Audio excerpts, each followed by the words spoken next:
Hey everyone, we need to talk about a change happening in technology right now. A shift so big, it's like going from a hammer to a carpenter who knows how to build a house on their own. We are talking about AI agents. And the big question is, are they just another software update, or are we looking at something completely new? Let's dive in. So let me start with a question that kind of flips everything on its head. What if your software wasn't just waiting for you to click something? What if it had its own goals? Imagine you don't give it a list of tasks. You give it an ambition, a destination. This simple idea, well, that's the heart of what we call the agentic shift. And that really gets to the core of it. We're talking about a fundamental change in how we see our software. We're moving away from thinking of it as just a passive tool, something that just sits there, to seeing it as an active teammate, a collaborator. And this right here is the single biggest difference.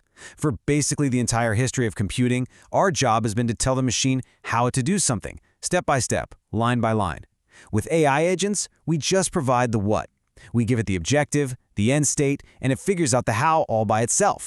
Here's a great way to think about it. Traditional software is like a toolbox. You've got your screwdrivers, your wrenches, all these specialized instruments, but you have to pick each one up and know exactly how to use it. An AI agent?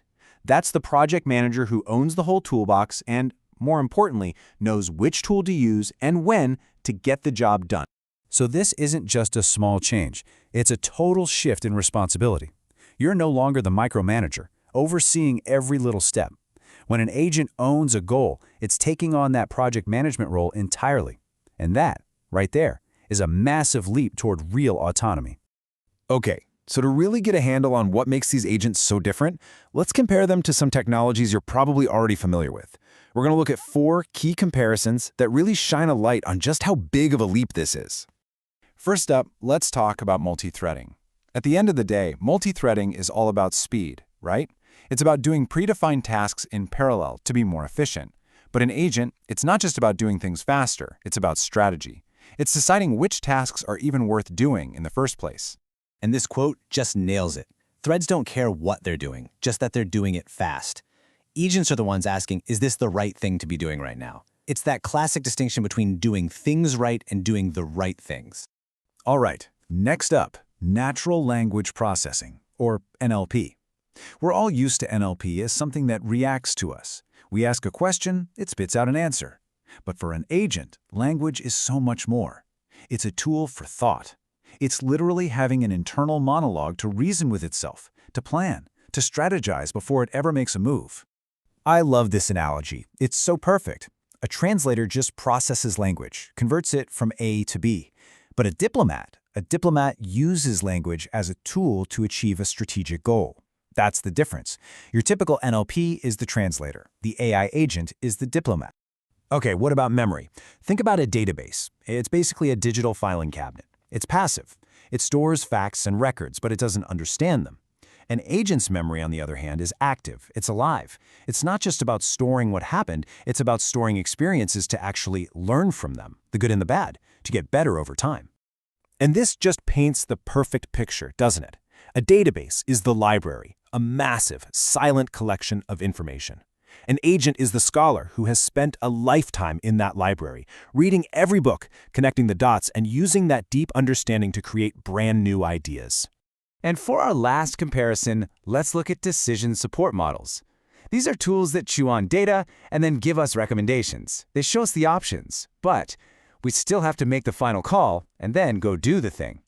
An agent takes that final crucial step. It doesn't just stop at giving advice. It analyzes, it decides, and then it acts. It closes the loop. So we've established that agents are a whole different animal. But what's really going on under the hood? What's the secret sauce? What's the one core innovation that makes all of this autonomy possible? So, what is the magic trick here? How do these agents actually pull this off? Well, it turns out the answer isn't some impossibly complex thing. It comes down to one simple but revolutionary idea. You see, traditional software has always worked like an assembly line. It's a straight path. A happens, then B happens, then C happens. It's rigid, and if step B breaks, the whole line shuts down. An agent doesn't work that way. It works in a dynamic, continuous cycle, a loop. And this is it. This is the engine of autonomy, the reason, act, observe loop. This is the breakthrough.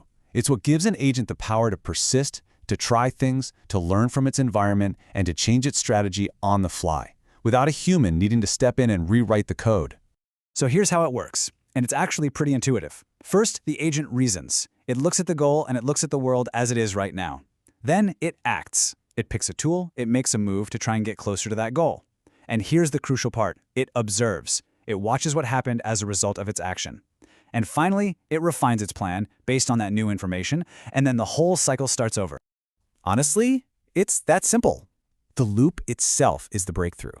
This ability to act, see what happens, and then self-correct based on what it just learned, that is what separates an agent from every piece of software that has come before it.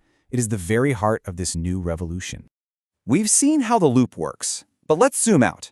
What does this actually mean for us, for the future? Why is this such a big deal? This is where we get to the really big picture. What we're looking at here is more than just a cool new feature. The experts call this a new system-level abstraction. Now that sounds super technical, but what it really means is that we have invented a brand new, fundamental building block for making, well, everything. It's like inventing the transistor all over again, but for software.